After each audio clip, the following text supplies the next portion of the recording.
minglagan kishilar qisqistanchilikdan bir-birini lasavatgudek bo'lishib ketgan edi. Hazrati Ayso shogirdlariga qarab, sizlar farisiylarning eshitqusidan, ya'ni soxtipazligidan hoşyar bo'linglar.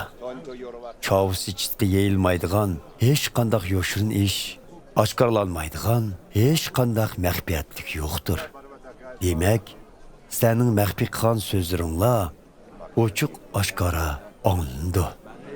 Uyning ichida xufiyoni pichirlashgan gaplaringlarmi to'rt tomdan o'tib, xalqi olamga pur ketidi, dedi. Hazreti Ayso yana mundaq dedi. Do'stlar, jininglarni teninglardan judo qilishdan boshqa ziyonkashlik qo'lni kamaydiganlardan qo'rqmanglar. Kimdan qo'rqish kerakligini ko'rsatib qo'yay. Jininglarni olgandan keyin do'zaxga tashlashga huquqli bo'lgan Xudodan qo'rqinglar. Qo'rqishga tegishligi ana shu.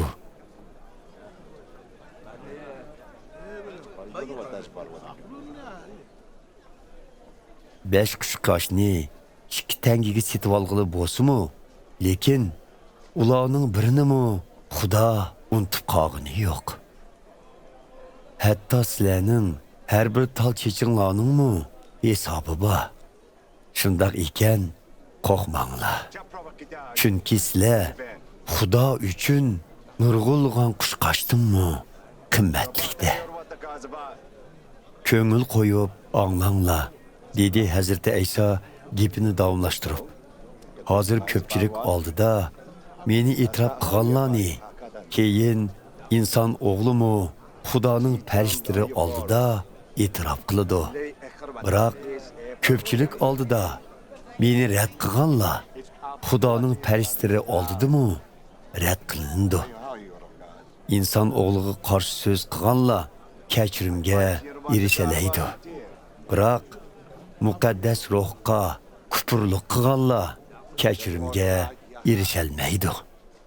Sizlarni bu odam Hazrati Aysoga agashgan deb ibodatxonaga yoki hukmdorlarning oldiga elib berib so'roq tatqanda o'zimni qandoq aqilsam bo'la yoki nima desam bo'la deb andish qilmanglar.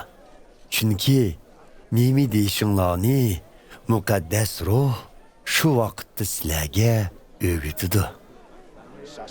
Ko'pchilik ichidan bir kishi Hazrati Aysoga, "Ustoz, akamga otimizning qolgan mirosdan menga tegishligini berishni buyursangiz", dedi. Birodar, kim menga sizlarning oranglarda qozlik qilish yoki mirosini ayirib berish huquqini beribdi, dedi Hazrati Ayso uningga. Keyin u ko'pchilikka, har xil ochko'zlikdan paxas bo'linglar va saqlaninglar. Chunki kishi har qancha boy bo'lib ketsa-mu, uning hayoti mol-mulkining ko'pligiga bog'liq emas, dedi. Hamda ularga mundaq bir tamsilni so'zlab berdi. Bir boyning yeri mol hosil beribdi.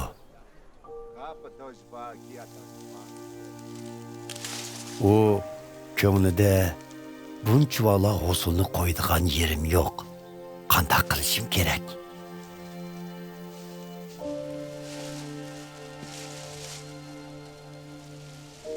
To'g'ri, hozirgi omborlarimni buzib, kengaytib qurib, oshliq va boshqa mol-mulklarimni shu yerga qo'ymamdiman, deb o'ylabdi.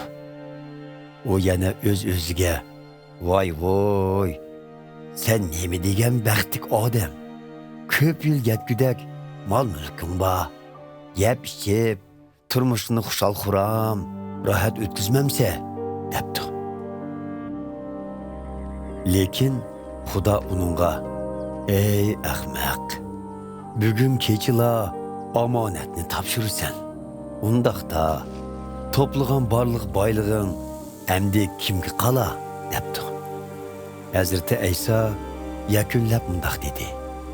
O'ziga boylik to'plagan, ammo Xudoning nazarida boy bo'lmagan kishining oqibati mana shundoq bo'ladi. Ondan Hazreti İsa şagirdlarga mundaq dedi. Şuna bilib qo'yinglarki, turmushinglarga keraklik yemek içmek yoki uchanglarga kiydigan kiyim-kechakdan g'am qilmanglar. Chunki hayotlik yemek içmekdan, tan kiyim-kechakdan ko'p azizdir. Qog'larni o'ylanglar. Ular termaydi, yig'maydi. Ularning ambar, iskilotlarimi yo'q. Xudo ularnimi osh qo'ymagan yerda sizlarning rizqinglarni cho'qin beradi. Chunki sizlar shu qushlardan ko'p aziz emasmi? Oranglarda qaysinglar g'am qayg'u bilan umringlarni kichikini uzartalaysizlar. Mana shunchalik kichik ishnimi qilolmasanglar, boshqa ishlar uchun g'am qilishinglarning nima hojati? Yava gullarning qandoq o'sadiganligiga qarab beqinglar. Ular ishimi qilmaydi, kiyimmi tikmaydi. Lekin sizlarga shuni aytayki, hatto ulug' podsho Sulaymonning hashamatli to'nlarimi bu yava gullarning go'zalligiga teng kelamaydi. Ey ishonchi ojizlar, dalodiki buguni ichilsa, etsi qurib, o'choqqa qolindigan ashu gulgiyalarni oshuncha bezigan Xudo sizlarni texmu kindirmasmi? Shundoq ekan, yemek içmek, kiyim-kechak uchun boshqa tomanglar. Hech nimadan ansirmanglar. Bu dunyoning odamlari mana shu narsalar uchun izdinidi. Biroq arshdagi otanglar sizlarning bu narsaga muhtojliginglarni biladi. Shuning uchun sizlar Xudoning podshohligi haqida izdininglar. U chaqda Xudo sizlarga mana bularning hammasini qo'shib taqdim qiladi.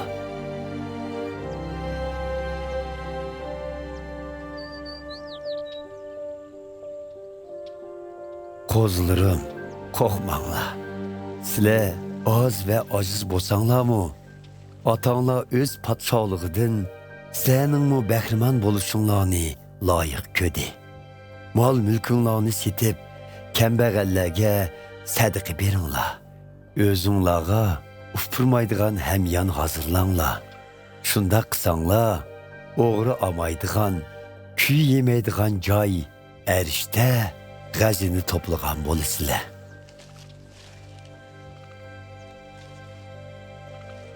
Boylig'inglar qayerda bo'lsa, qalbinglarmi shu yerda bo'ladi.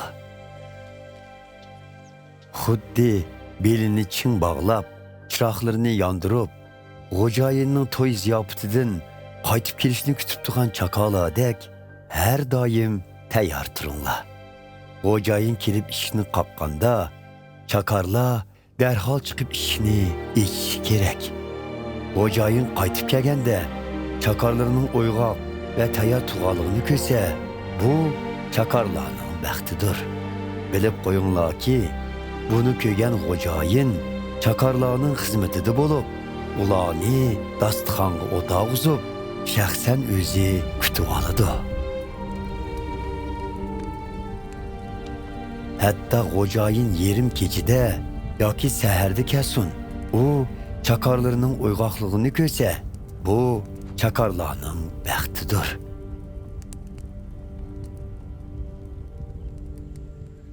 Bilib qo'yinglarki, agar uy egisi o'g'rining kechisi qachon keldiganligini bilsa, o'g'rining uyga buzib kirishiga hargiz yo'l qo'ymaydi, albatta. Shuningga o'xshash, sizlarmi har doim tayyor turinglar. Chunki inson o'g'li sizlar o'ylamagan chog'da qaytib keladi. Ey Rabbim, bu tamsillarni bizga qartib aytdingizmi yoki ko'pchilikka qartibmi? Deb so'radi Petrus. Hazreti İsa mundaq dedi. Kim ishonchlik va ziyrak chaqar bo'lsa, xo'jayin uni boshqa chaqarlar ustidan ko'rsatib, xo'jayinning oziq-tulikini ularga vaqti-vaqtida taqsim qilib berishga qo'yadi. Xo'jayin sabrdan qaytib kelib, chaqirning shunchalik sadoqat bilan xizmat qilayotganini ko'rsa, bu chaqarning baxti. Bilib qo'yinglarki, xo'jayin uni bütün təvliqatını başqurishqa qo'yadi. Lekin agar bu chaqar ko'nglida xo'jayinim kechib qaytib keladigu deb boshqa ayol chaqarlarga nochilik qilsa va yeb ichib mast bo'lsa,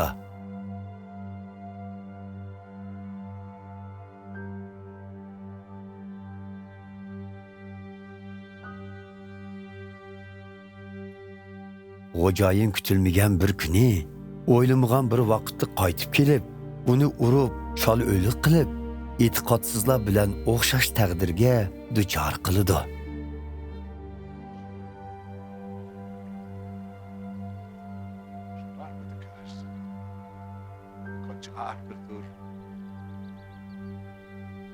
Xo'jayinning nima talab qilganligini bilib turib, ruslanib tumagan va xo'jayinning deganini qilmagan chaqar qattiq tayoq yeydi.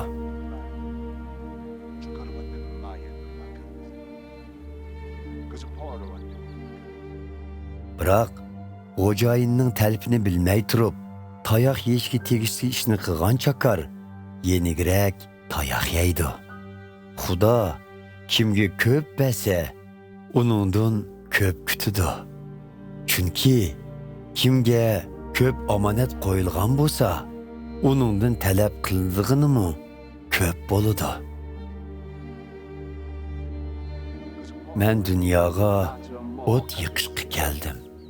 Bu o'tning yenib ketishini ne qadar orzu qilaman. Men oldi bilan azobliq cho'mildirishdan o'tishim kerak. Bu cho'mildirish amalga oshguncha intoyin qiynalyapman. Sizlar meni dunyoga tinchlik ilib keldimikin deb o'ylab qolmanglar. Men tinchlik emas, bo'linish ilib keldim. Buningdan keyin bir oiladagilar bir-birsiga qarshi turadi. U Aysoning egashkisi deb ota o'g'liga, o'g'il otasiga, ana qiziga, qiz onasiga, qaynoni keliniga, kelin qaynonasiga qarshi turadi.